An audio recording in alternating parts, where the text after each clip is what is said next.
کے اندر اپنا لعاب ڈالا، کڑوا پانی میٹھا ہو گیا۔ یہ کمالات سنے کہ نہیں سنے آپ نے؟ ذرا ہاتھ اٹھا کے بتائیں ذرا، یہ کمالات آپ نے سنے نا؟ مصطفیٰ نے اشارہ کیا، چاند ٹوٹے ہو گیا، سورج واپس پلٹ آیا، کڑوا پانی میٹھا ہو گیا۔ جانان محفل، یہ حضور کے کمال ہیں، یہ کمال مصطفیٰ ہے، مقصد مصطفیٰ نہیں۔ مقصد مصطفیٰ کوئی اور ہے، مقصد مصطفیٰ کوئی اور ہے۔ چاند کو ٹوٹے کرنا یہ مقصد مصطفیٰ میں شامل نہیں، یہ کمال مصطفیٰ میں ہے۔ سورج کو واپس بلانا یہ مقصد مصطفیٰ میں نہیں، کمال مصطفیٰ میں ہے۔ کڑوے پانی کو میٹھا کرنا یہ کمال مصطفیٰ میں ہے، مقصد مصطفیٰ میں نہیں۔ پتھروں سے کلمے پڑھوانا یہ کمال مصطفیٰ میں ہے، مقصد مصطفیٰ میں نہیں۔ درختوں سے سلام پڑھوانا یہ کمال مصطفیٰ میں ہے، مقصد مصطفیٰ میں نہیں۔ صاحب توجہ کیجیے گا، آپ پوچھیں پھر مقصد مصطفیٰ کیا ہے؟ مقصد مصطفیٰ چاند کو ٹوٹے کرنا نہیں تھا، بلکہ مقصد مصطفیٰ ٹوٹے دلوں کو جوڑنا تھا۔ مقصد مصطفیٰ ڈوبے ہوئے سورج کو واپس پلٹنا نہیں تھا، بلکہ مقصد مصطفیٰ اس امت کو اندھیروں سے نکال کر اجالوں میں لانا تھا، اس امت کو اس کی تاریکیوں کو مٹا کر اس کو روشنائیوں میں لانا تھا۔ مقصد مصطفیٰ کڑوے پانی کو میٹھا کرنا نہیں تھا، بلکہ مقصد مصطفیٰ کڑوے لہجوں کو میٹھا کرنا تھا۔ اگر آپ کمال مصطفیٰ پر واہ واہ کرتے ہیں، سبحان اللہ کہتے ہیں، اور عاشق کا فرض بھی بنتا ہے کہ وہ اپنے نبی کی، اپنے محبوب کی شان سن کر واہ واہ کرے، کرنی چاہیے واہ واہ، لیکن اگر آپ واہ واہ کے ساتھ اگر مقصد مصطفیٰ سے واقف نہیں تو پھر توجہ کیجئے، میں جو آپ سے عرض کر رہا ہوں، مصطفیٰ کریم علیہ السلام کی اس کائنات میں آمد کا مقصد آپ کو اندھیروں سے نکالنا تھا۔ اگر آپ ابھی تک اندھیروں میں ڈوبے ہوئے ہیں، وہ اندھیرا کون سا ہے؟ اس وقت سوشل میڈیا عروج پر ہے، اور اس وقت سیاسی، اس وقت مذہبی اور کیا کیا اختلافات چل رہے ہیں۔ ان اختلافات میں آپ کو مجھے کس چیز کا دامن تھامنا چاہیے؟ اس دامن کی طرف میں آپ کی توجہ چاہتا ہوں۔ دیکھیں، ہر کسی کو کسی سے اختلاف ہو سکتا ہے، لیکن ایک بات جس کی طرف توجہ چاہتا ہوں، اس بات کی طرف دھیان کیجیے گا۔ امام الانبیاء، تاجدار مدینہ، راحت قلب و سینہ، محمد عربی، سب کہو صلی اللہ علیہ وآلہ وسلم۔ آپ نے جب مکہ فتح کر لیا نا، تو 10 لوگ ایسے تھے جن کے بارے میں مصطفیٰ نے فرمایا یہ اشتہاری ہیں، یہ جہاں بھی ملے ان کو مار دو، باقی سب کو معاف کر دیا۔ ان میں ایک شخص تھا جس کا نام تھا صفوان بن خلف، امیہ بن خلف کا یہ بیٹا تھا، اس کا بھی ان میں نام شامل تھا۔ جب کسی نے یہ بات سنی تو یہ بھاگ گیا۔ حضرت عمیر بن وہب، یہ ان کے چچا زاد بھائی تھے، کزن تھے، یہ اٹھے اور عرض کرتے ہیں آقا سید یا رسول اللہ، اگر آپ کرم نوازی فرمائیں، آپ کریم ہیں، اگر آپ مہربانی فرما دیں، یہ میرا کزن ہے، آپ اس کو میری امان میں دے دیں، اس کو نہ ماریں۔ حضور اعلان کر چکے تھے۔ اب یہ عمیر بن وہب اٹھے تو عرض کرتے ہیں یا رسول اللہ اس کو میری امان میں دے دیں۔ مصطفیٰ نے فرمایا جا تیری امان میں دے دیا۔ اب حضرت عمیر بن وہب وہ جانتے تھے یہ کتنے کریم ہیں، میرے کریم سے گر قطرہ کسی نے مانگا، دریا بہا دی ہے، تربے بہا دی ہیں۔ مصطفیٰ کریم علیہ السلام کی بارگاہ میں دوسرا سوال کرتے ہیں یا رسول اللہ وہ بدبخت ہے، وہ مانے گا نہیں، آپ کچھ نشانی عطا فرمائیں، کوئی علامت تو ہو نا، میں اس کو کہوں کہ وہ میری امان میں آ گیا ہے۔ توجہ کیجیے گا، جس نے ابھی تک کچھ نہیں سنا وہ توجہ سے سنیے گا۔ مصطفیٰ نے یوں اپنا امامہ اتارا،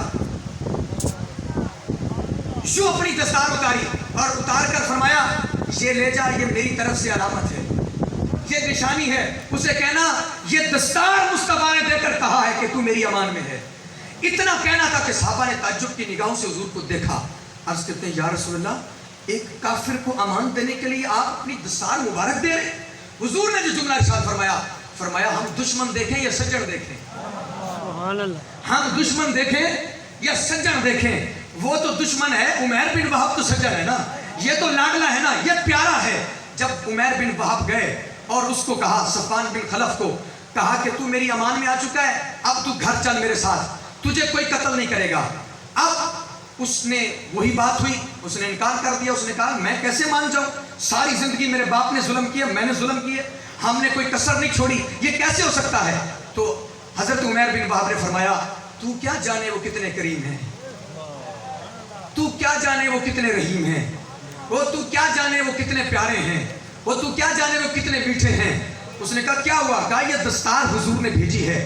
جب عمیر بن وہب کے ساتھ وہ صفوان بن خلف آ گیا حضور کی بارگاہ میں، آ کے نا عرض کرتا ہے یا رسول اللہ اے محمد میں تمہارا کلمہ نہیں پڑھوں گا، تمہارا کلمہ نہیں پڑھوں گا، اگرچہ آپ نے مجھے امان میں دے دیا ہے، اب آپ مجھے قتل کرنے والے نہیں، لیکن ایک شرط پہ پڑھ سکتا ہوں۔ حضور نے فرمایا کیا شرط ہے؟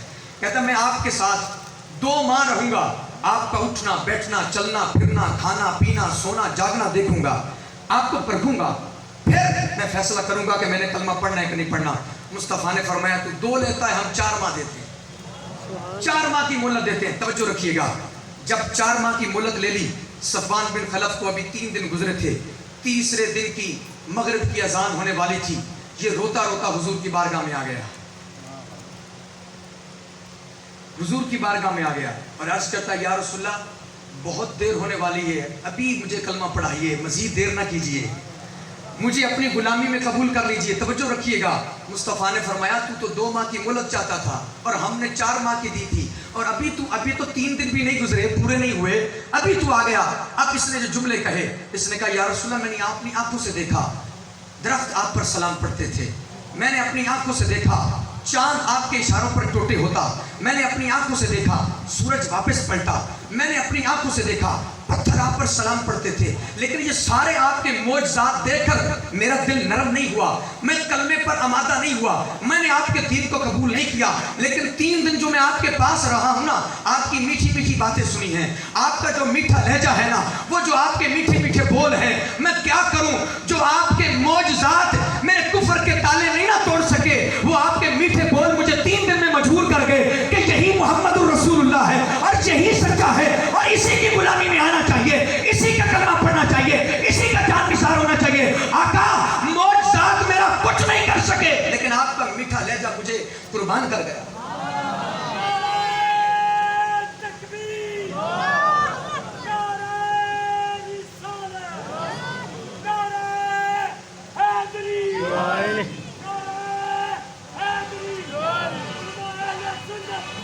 سامعین محترم، اس وقت ملک پاکستان میں سب سے بڑی بات برداشت، سب سے بڑی بات اگلے کو برداشت کرنا، سب سے بڑی بات اختلافات ہونے کے باوجود بھی اگلے کو تحمل کے ساتھ سننا، اگلے کو تحمل کے ساتھ دیکھنا۔ دیکھیں لبیک یا رسول اللہ کا نعرہ ہماری جان ہے، اور لبیک یا رسول اللہ پر ہماری جان قربان ہے، لیکن